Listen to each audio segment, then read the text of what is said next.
advice from the lady who interviewed me. All right, I think we're going to go ahead and get rolling here with the meeting. It's like, okay, cool. Thank you all for coming.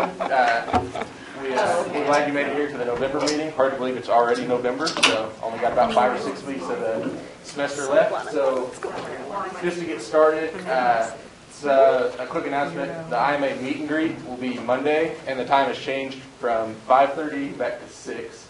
So it'll be in Plaster up at 304. Dress business casual. There'll be a lot of professionals from the area coming in.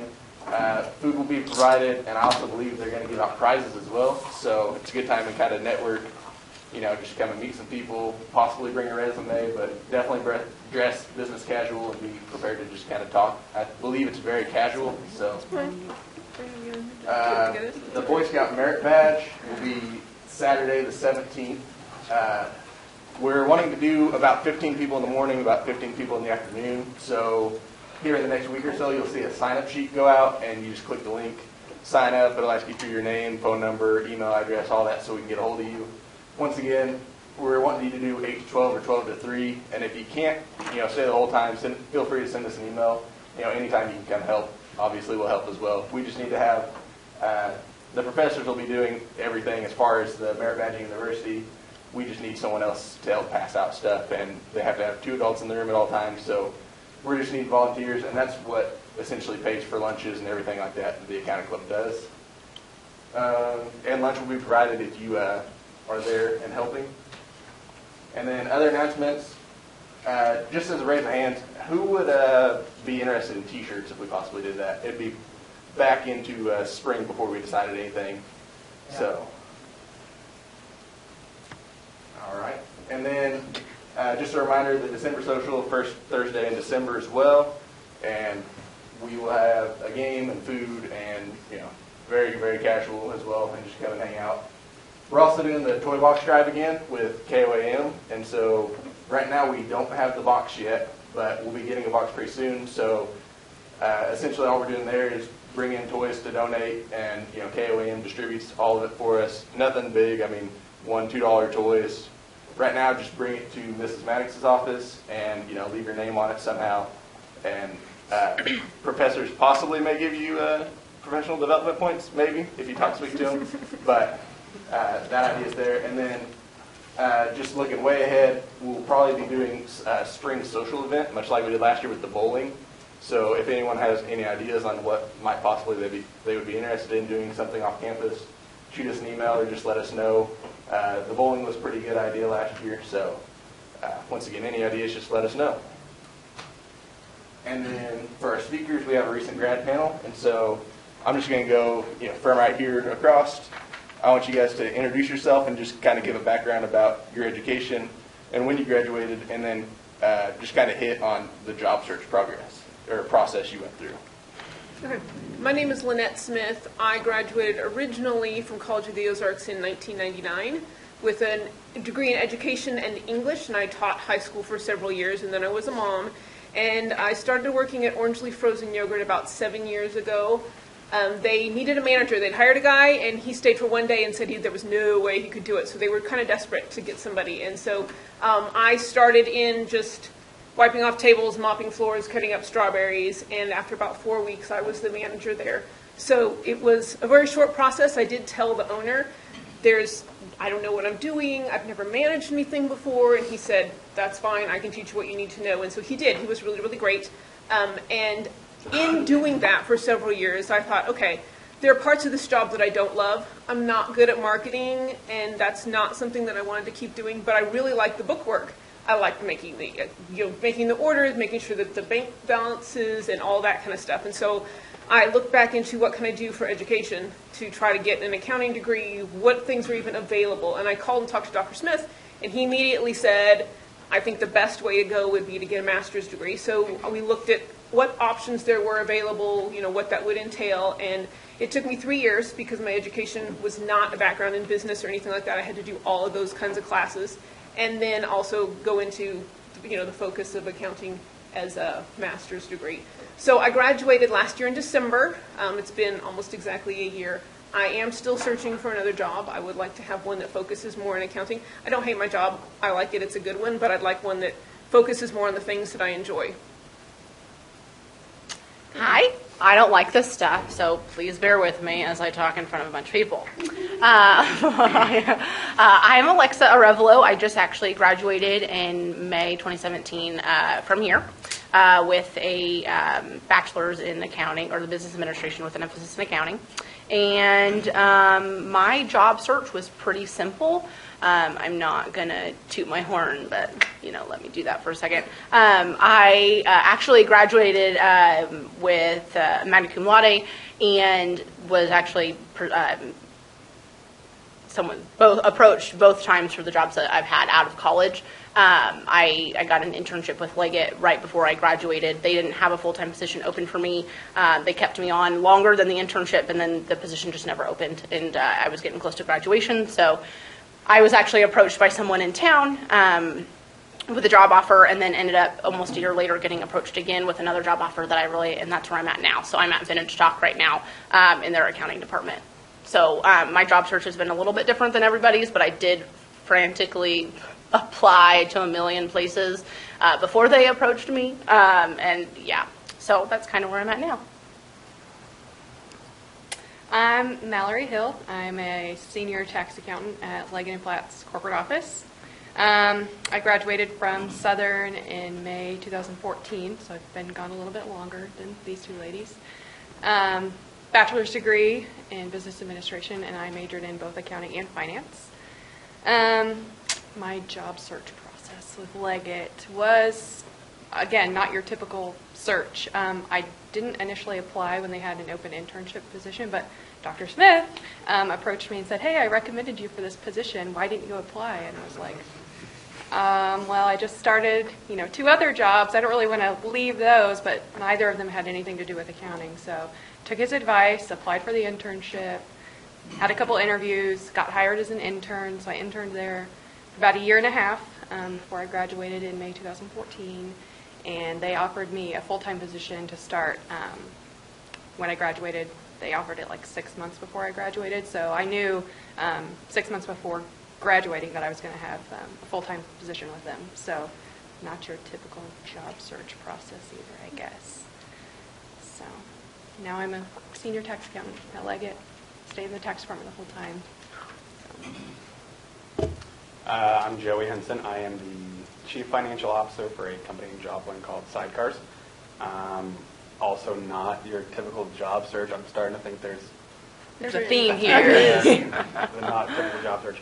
I was actually recommended for this position by Dr. Smith. Yeah.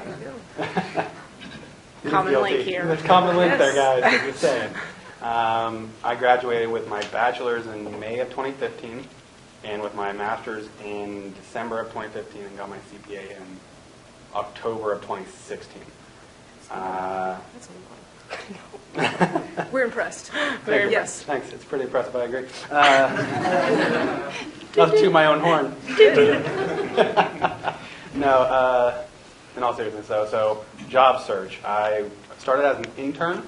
I got an email saying, "Hey, this is a little bit different company, a little lax, have to take the right kind of person for it," and thought I'd apply.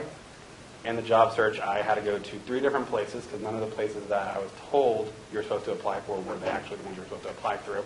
Ended up just getting a hold of the CEO, interviewed with him. After about 3 months of that, they offered me a full-time position as a reinsurance accountant. 7 months after that, I had the director of reinsurance, and then I took over the chief financial officer position officially February of this year. So that is my progression and everything with that. All right. So now we have some kind of questions directly that I'm going to ask everyone. But if anyone has anything to add on these questions, feel free to just jump in after whoever is speaking is done, and we'll go from there. So the first one's for Mallory. You already said you had the internship. So really from that, I want to ask, did it influence you and kind of solidify what you wanted to do? And do you think it was beneficial? And would you recommend getting an internship? Yeah. So I think having the internship definitely influenced which direction that I went. Before I had the internship, I had no idea what I wanted to do. kind of thought maybe public accounting, because I guess that's what I had heard the most about, and thought that would give me the most kind of diverse background. But I ended up taking a position with Leggett, which was private accounting, so we just do accounting for Leggett in-house. And I think once I got there and started the work and kind of got immersed in the Leggett culture, I decided that that was something that I really liked being a part of and something I wanted to continue being a part of. So yeah, it definitely kind of swayed my direction towards private, and specifically tax. And then I think having an internship in general is beneficial, even multiple internships if you can make that work, because you get to see various areas of accounting without a long-term commitment. Your internship is going to have a start and a stop date, so if you start your internship in public tax and you decide, this is awful, I hate this, I don't want to do this, you have an end date, you have an easy out, and you can easily go and do something else after you're done with that.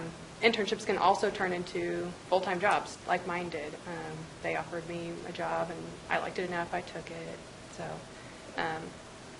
yeah, it's a really good, just a really good opportunity to apply what you're learning in school in like a real-life setting, and also kind of rule out what you do or don't want to do. I'm going to add something.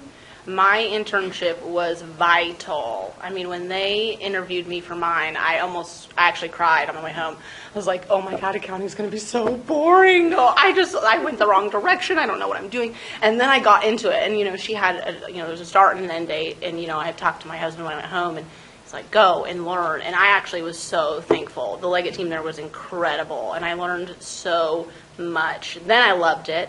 And then I was able to take that information that I learned, really, really using it and understanding it, going into a job with experience. And, they were talking to me about things I already had done. I knew what I was doing. And so it just made me look way more appealing to the other employers when I was kind of stepping out into the job market for real. So the next question we have is for Lynette. So when you started your position, was it sink or swim, or was it kind of a little bit here, a little bit there, added, and you just kind of picked it up as you went? Mine was definitely sink or swim. I jumped in with both feet with it, but it's a small business, and so I was able to do it well. And the man training me was very good. That's one thing that I have discovered probably most of us can say that the training we've gotten has been very good. They don't expect you to walk in knowing everything, which is really good because I didn't know how to do a whole lot of stuff. But I was able to get some information from the owner of the business, but also I come here to the small business department, and I have utilized them a lot. They have good things with marketing and with how do you do your taxes and all that kind of stuff. So there are more resources here at Missouri Southern than even I realized until I was desperate and really needed to, and then that was recommended to me, and I did so great. They're really helpful. And so, yes, I was able to do it, and now I'm able to do a whole lot more just free reign. So it's more fun now to be able to do it. All right. And then kind of building on that, this one's for Alexa. How much on-the-job supervision do you receive now? And, is it kind of more or less than you expected, or how does that work? I actually don't have much supervision in my job. I just kind of do it. And it's actually less than I anticipated, but the best thing and what I've noticed the most is being comfortable and stepping out and asking questions, especially when you don't know what's going on, so that you understand it, so that you can do it better next time on your own is key. And I think in any accounting role, you're going to be faced with multiple situations, and you have to know how to deal with them every single time. So the first time it shows up, learn what you're doing. So the next time it shows up, because it will, that you can fix it yourself. Because it's kind of what they look for, is how you grow and how you learn. But it's way less than I expect. I can go in and out almost the entire month until the month end close, not talking to anyone if I didn't want to. So it's way less than what I anticipated, but I enjoy it. All right. And then moving on to Joey here, do you talk to many people in your job and on a day-to-day basis, or how much communication do you have within the company and also with outside the company? Okay, in the company and outside. Okay. Outside, I typically get somewhere between 40 and 60 emails a day. Depending on the day, I can get 15 to 20 calls from clients or agents. So quite a bit of contact with the outside world. Inside, I have 3 direct reports. As far as supervisors, I walk into the CEO's office and the owner's office whenever we need something. So quite a bit of, I have a lot of interaction with people, so I don't have your typical sit in a cubicle, no matter how much I try to get them to give me a cubicle or an office. Sit in your cubicle and not talk to people. I interact with a lot of people on a daily basis. Lynette, I got another one for you. Why did you choose accounting as a major? And I know you said you switched, from the first time to the second time because of your job. So what made you choose accounting? Well, I discovered the things that I really liked with it. Marketing is not my thing at all, and to social media, keeping up with that. I think because I've been the manager of a small business, I do everything. I mean, I mop the floors, I scrub around the edges with a toothbrush, I clean the bathrooms, I do all kinds of stuff. I chop up strawberries, and I do all the accounting stuff. And interestingly, I found that I was putting off doing bank statements because I really liked it, and I felt like I was cheating if I was doing stuff that I really liked, so I would do the other stuff that I didn't like as much. And obviously, it occasionally would come tumbling down on me. But that's sort of the process of thinking, okay, what is it that I liked about this job? Working as a manager in frozen yogurt, you need to be young and energetic and full of ideas because people want to do new things and they want to try fun stuff. And that's not me. I am old and boring, and I just honestly, and so it's hard. I work hard to try to do marketing stuff. I just did one last week that was total failure, and so okay, okay, what are we gonna do next? I got Santa coming in a month, so that'll be fun. But those are the kinds of things I just don't do well. But the stuff that I really liked was, what is our P&L? Did I increase in our profitability versus what expenditures that we have? I can tell you for almost every single topping, we've got 52 toppings on the bar. I can tell you almost to the penny how much each of them cost by ounce because I keep a good ratio of the things that are more expensive, versus the things that are less, seasonally, and all kinds of stuff like that. And I'm always on the lookout for those kinds of things. And that's, my brain works in numbers. I really like them. And so that's why I wanted to do accounting. I wanted to do a job that focused on the fun part of numbers. Alexa, just being as how you graduated recently, what kind of study skills would you say that accounting students should use, and what should you do and not do? Oh, that's a loaded question. Man, well, what are you supposed to say? Like, do it? I don't know. Don't put it off. No, I got to say, yeah, I've thought you about this. answer a little Okay, bit. I'm a non-traditional I might add student. I have a full-time job. I have 3 kids. I'm married. My husband loves me Yeah. dearly, but he doesn't do dishes or laundry or floors or, that kind of stuff. Yeah. He folded a load of laundry last week, and I think it's the first time maybe in 7 years that he's folded a load of laundry. So, I mean, I love him. He's wonderful in a lot of ways, and he was super supportive about this. But I found myself, when I started working in taking classes, we talked about it, is this going to work? I said, I do not want to sacrifice my family. I do not want to sacrifice my kids to do this. School is important to me, but it's not, I'm fine where I am. I'm okay.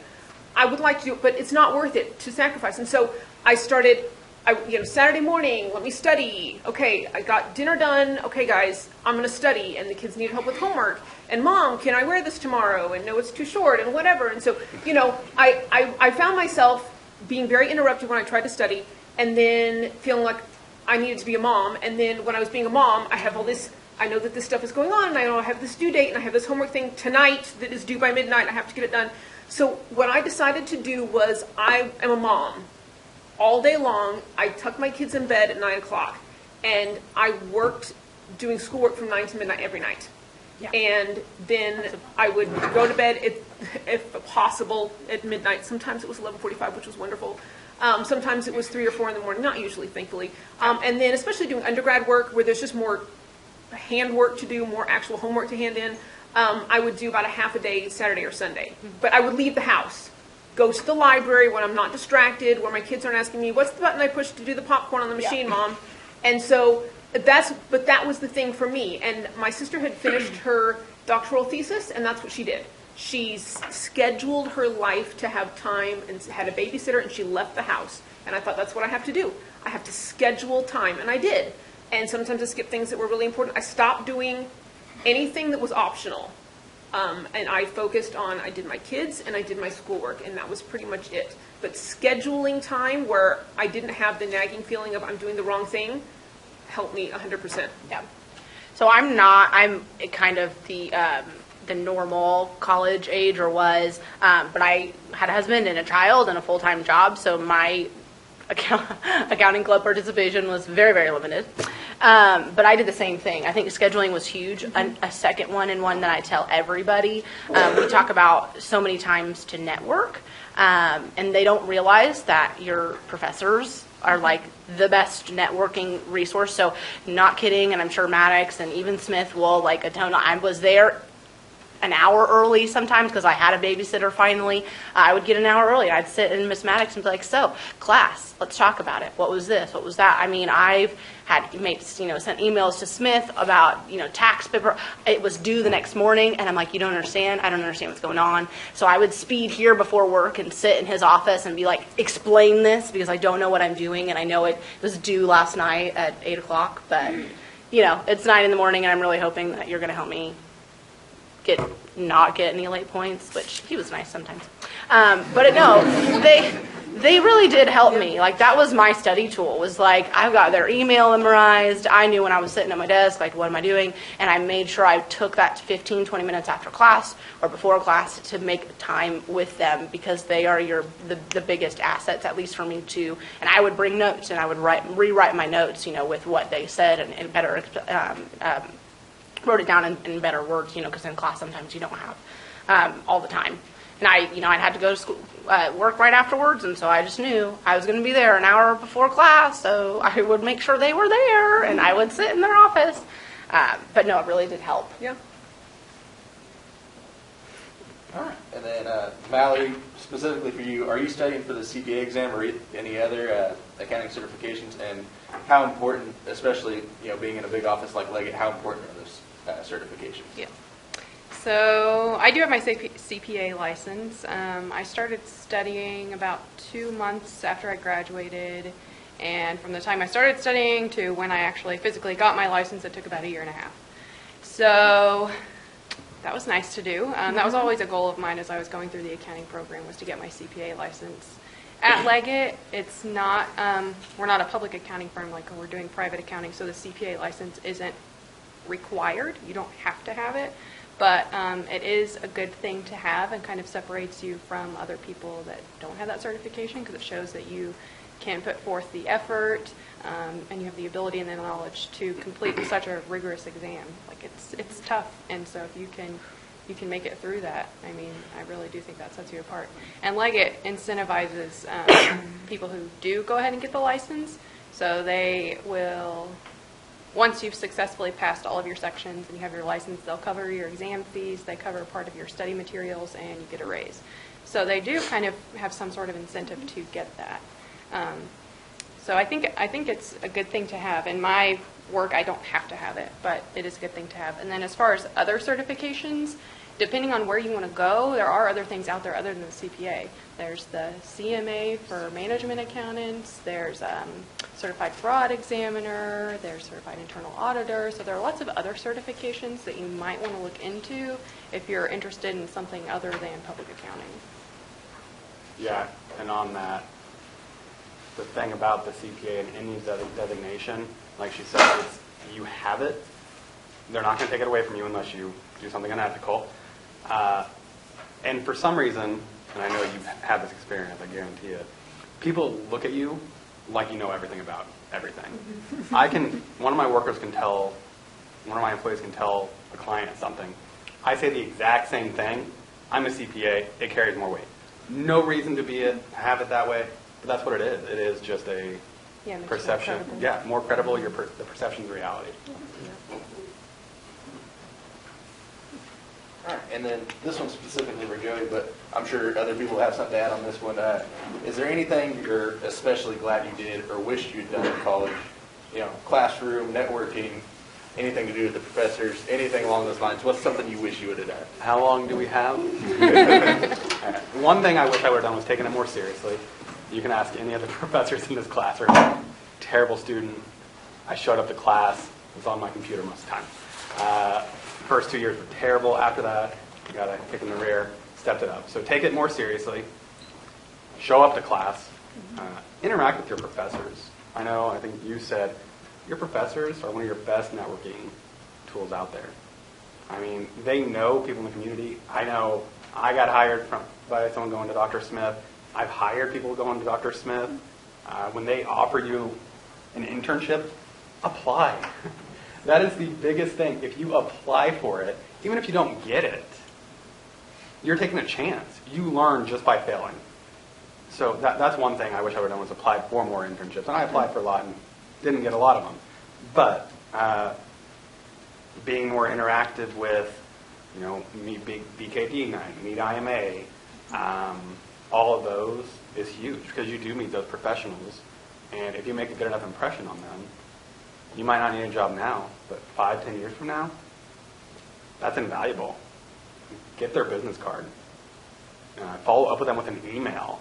I mean, anything you can do to get in front of someone, doesn't matter if you need the job now or not. That'd be what I would have done again, getting in front of more professionals. All right. And then this last question, it's for everyone, so we'll just start here with Lynette again and work our way down. And it kind of builds off what Joey was just going with. And what's the best advice you could offer students who are considering a degree and a career in accounting? How many of you are planning on going to get a master's? Anybody? Except with you. Great. I told you my best advice, and that is schedule time to do it, because life will encroach on your study time if you don't. And so that certainly is. A couple of the things that I have appreciated the most in the middle of it, but then also longer term, doing the accounting club, it helped a lot.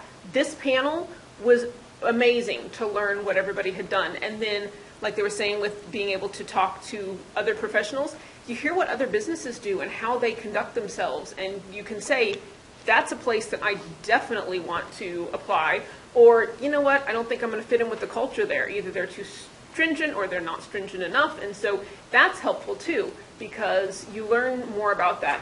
A couple of the things that I loved about the master's program is Dr. Smith, I assume you still teach the Excel class. That was a headache. It was so far. I mean, my family thinks that I'm amazing because I can change the sizes on the spaces in the Excel spreadsheets. So they think I am an expert. Oh my word. I'm sure there are more things that I was not exposed to, but that class taught me so much. And it's stuff that I've done every single day at work. Okay, I've been at this job for 7 years. And I suddenly thought, oh, I could just stick this in an Excel spreadsheet, click 3 buttons, and it's going to work for me, and I get the magic numbers out every time. Man, this is definitely the way to do it. So that has helped me. The other thing was Dr. Huffman taught a class on auditing, and we talked about fraud a lot, and that was very interesting. And I literally went home the night. My sisters both called me. They both had new jobs, and both of them were asking me money questions. What do I do with this random deposit that landed on my desk? I'm not sure what it is. I think it's for concessions. I'm not really sure. And I don't know where it came from or what night it's for. And I was able to, okay, here's what you have to do to make sure people are not sticking 20s in their pockets every time you have a show. My sister runs theater. Okay, so I was able, both of my sisters, to tell them, here's what you do to prevent fraud. And I've done that too at work with some of the things that we do, because I hire people that I don't know, and they close on their own and they make the deposits. And so all of those kinds of things have helped me to be able to safeguard them, to say, nope, I account for every dime that's in that drawer, and they're fine. It's not a problem. And has helped me be able to do my job a lot more efficiently because of some of the things that I've learned. So there you go. I would say, for one, definitely Excel is huge. I mean, I use it every day, all day. It's my best friend. It's up on my computer 24/7. I mean, and I didn't get as much experience with it at all, even going to graduate. So that's why I was really thankful for Leggett, because everybody there knows how to use Excel, and Google knows how to use Excel. So Google it, because they would just sit and come and ask, hey, can you put this, I have some information in the spreadsheet, and can you just analyze it for me? And then they would walk away. And you're like, how do you want to analyze it? Like, you just had to figure it out. So you would just kind of guess, well, maybe they want to count how many people did this. Maybe they want to do, and you just had to go through and you had to, I'd write all of these different formulas on how to sum ifs and blah, blah, blah. So Excel, use it, try it, find a job that uses it, and learn and learn and learn. That's huge. But also really take it seriously. I mean, accounting definitely is one of those careers and degrees that I think when you go in, you kind of are expected to know a lot, and you do need to know a lot. So it really is important, all these